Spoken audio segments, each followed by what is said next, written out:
So except for the steering knuckles, which is really more a part of the suspension than it is a part of the steering, that's it for the steering mechanism in this car. So the next thing we'll do is take the rotors and hubs off and steering knuckles, and we'll be separating the ball joints and taking out the upper and lower control arms and springs and shocks. And that'll be pretty much it for the front end.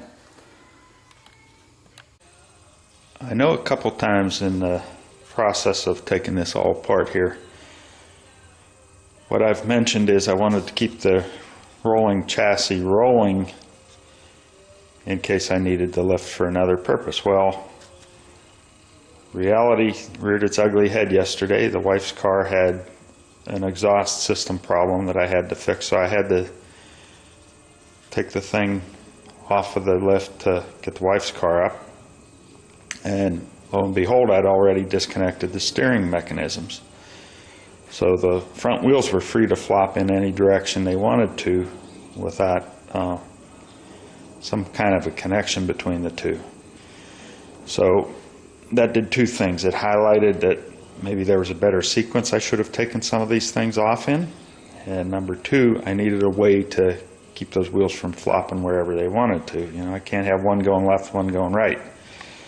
So all I did was turned out it was a 48-inch piece of flat steel, drilled a hole through it, put it through the steering knuckle on both sides. It goes all the way across the car, and that at least put the front wheels in sync.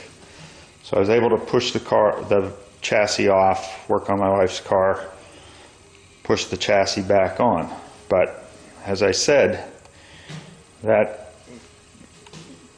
highlighted the fact that there were other things I should have taken off before I did that. Number one, this is the